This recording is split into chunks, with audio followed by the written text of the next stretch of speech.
नमस्कार दोस्तों, आपका स्वागत है अपनी YouTube चैनल PFP में। आज हम टाइटन के बारे में चर्चा करने वाले हैं। स्टॉक में खरीदारी की बहुत ही अच्छी अपॉर्चुनिटी नजर आती है। स्टॉक में एक अच्छा रिट्रेसमेंट देखने को मिल रहा है। तो अब ऐसी सिचुएशन में एज ए रिटेलर हमारी स्ट्रैटेजी क्या होनी चाहिए, इसके बारे में आज हम चर्चा करने वाले हैं। सबसे पहले कंपनी के फाइनेंशियल ट्रेंड पे नजर डाल देते हैं। रेवेन्यू प्रॉफिट कंटिन्यूसली ऊपर जा रहा है और 2022 में ऑल टाइम हाई रेवेन्यू और प्रॉफिट दिखाई पड़ता है, जो कि क्लियरली बहुत ही अच्छी बात है। तो फाइनेंशियल ट्रेंड तो हेल्दी नजर आता है। रिटर्न रेशियोज के बारे में बात करें, ROE 23% है, ROC 30% है, ROA 10% है और रिटर्न रेशियोज पिछले साल के मुकाबले इंप्रूव भी हुए हैं। तो क्लियरली रिटर्न रेशियोज काफी अच्छे हैं। लेवरेज रेशियो के बारे में बात करें, डेट टू इक्विटी 0.06 है, पहले 0.58 था। तो यहां पर कर्जा भी आपको कम होता हुआ नजर आता है। कर्जे का जो कंपोनेंट था बेसिकली वो कम हो चुका है। इंटरेस्ट कवरेज रेशियो 16.4 है, यहां पर एक इंक्रीज देखने को मिला है, तो ये अच्छी बात है। और यहां पर ये डिक्रीज हुआ है, ये अच्छी बात हो जाती है। तो लेवरेज रेशियो भी क्लियरली हमें अच्छे नजर आते हैं, इंप्रूवमेंट नजर आती है। शेयर होल्डिंग पैटर्न के बारे में बात करें, टोटल प्रमोटर होल्डिंग है 52.9%, जिसमें से कुछ भी प्लेज नहीं है। Mutual fund 4%, other DII 7%, FII 17% और रिटेल एंड अदर कैटेगरी में 18% की हिस्सेदारी है। शेयर होल्डिंग पैटर्न ओवरऑल अच्छा है। प्रमोटर की होल्डिंग काफी अच्छी है, 50% के ऊपर की है और इंस्टीट्यूशंस का भी अच्छा खासा इंटरेस्ट है। रीसेंट ट्रेंड के बारे में बात करें, म्यूचुअल फंड यहां पर खरीदते जा रहे हैं, लेकिन लास्ट क्वार्टर के मुकाबले आपको सेल ऑफ देखने को मिला। अदर DIIs खरीद रहे हैं, FIIs बेच रहे थे, लेकिन लास्ट क्वार्टर के मुकाबले आपको बाइंग होती हुई नजर आई है। तो रीसेंट ट्रेंड में मिक्स सिग्नल्स हैं, वन साइडेड बाइंग नहीं हो रही है, वन साइडेड सेलिंग नहीं हो रही है, तो ये अच्छी बात है।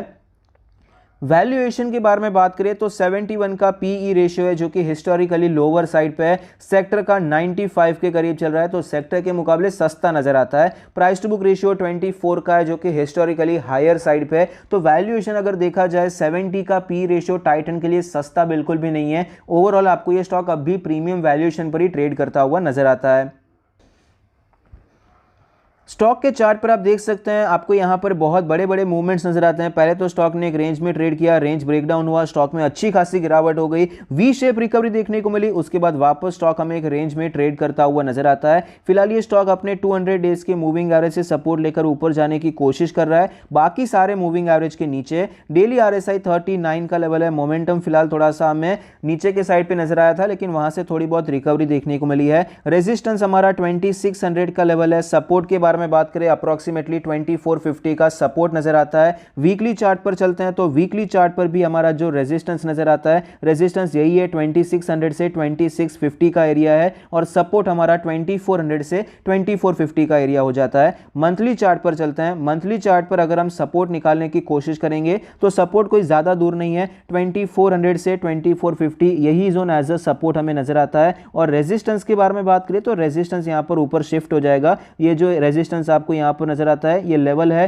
2780 का लेवल, ऑल टाइम हाई का लेवल हमारे लिए रेजिस्टेंस की तरह काम करेगा। अगर आप मंथली चार्ट को देखेंगे तो लॉन्ग टर्म में तो स्टॉक ने अच्छे रिटर्न्स बना कर दिए हैं, उसमें कोई डाउट नहीं है। और फिलहाल की सिचुएशन भी आप देख सकते हैं, स्टॉक यहां पर कंटिन्यूअसली ऊपर जा रहा था, एक रेंज में ट्रेड किया, एक मच नीडेड गिरावट देखने को मिली, एक हेल्दी करेक्शन देखने को मिला, फिर स्टॉक में रिकवरी बहुत फास्ट हो गई। तो यहां पर रिकवरी अभी फास्ट देखने को मिली, तो अगर स्लोली रिट्रेसमेंट होता है तो यहां से ये बाइंग का एक अच्छी अपॉर्चुनिटी बन सकती है। स्टॉक में हम खरीदारी करने के बारे में सोच सकते हैं। तो फिलहाल भी आप देख सकते हैं तेजी बहुत जल्दी आ गई, अभी जो गिरावट हो रही है स्लोली देखने को मिल रही है, तो ये एक अच्छा लेवल है जहां से हम बाइंग करने के बारे में सोच सकते हैं। 2400 2450 ये जोन काफी अच्छा जोन है बायर्स के लिए। तो किस प्रकार से प्लान होना चाहिए, अगर हम स्विंग ट्रेडर हैं, करंट मार्केट प्राइस में मैं इतना प्रेफर नहीं करूंगा क्योंकि रेजिस्टेंस बहुत ही नजदीक है। तो यहां पर अगर ये आपको 2400 2550 2450 ये जोन के आसपास मिलता है तो स्विंग ट्रेड आप प्रेफर कर सकते हैं, टारगेट रख सकते हैं 2550 का, एक अच्छा आपको स्पेस मिल सकता है। या तो फिर यहां पर ये ट्रेंड लाइन टूट जाए, इस कंसोलिडेशन के बाद 2600 का लेवल टूटता हुआ नजर आए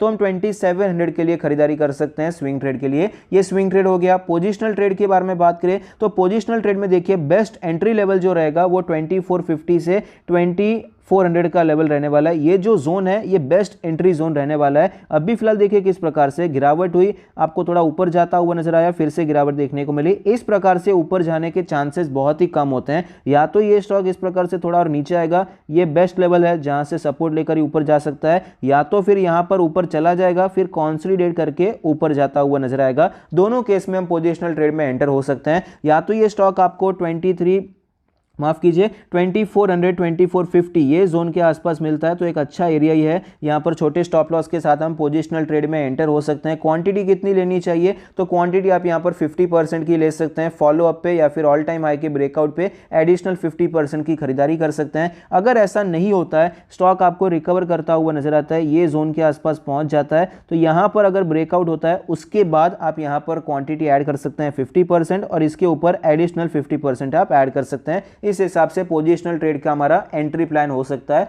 1:3 का रिस्क रिवॉर्ड रेशियो आप रख सकते हैं। 1:4 तक भी कोई इशू नहीं है, लेकिन वहां पर जनरली वेट नहीं कर पाते हैं। कई बार 1:3 भी मेरे हिसाब से इनफ आपको यहां पर टारगेट मिल जाएगा। 1:4 में प्रॉब्लम इसीलिए नहीं है क्योंकि देखिए स्टॉक यहां पर ऊपर गया, फिर कंसोलिडेट करके अगर ब्रेकआउट करता है तो एक अच्छी रैली की तरफ ये बढ़ सकता है। अगर आप में पेशेंस है तो 1:4 आप ट्राई कर सकते हैं। लॉन्ग टर्म के बारे में बात करिए तो भी ये लेवल काफ़ी अच्छा है। ये सारे लेवल्स पर आप लॉन्ग टर्म के लिए एक्यूमुलेशन टाइटन में करने के बारे में सोच सकते हैं। आई होप आपको वीडियो पसंद आता है, कुछ सीखने को मिलता है। Thank you, stay happy, happy investing.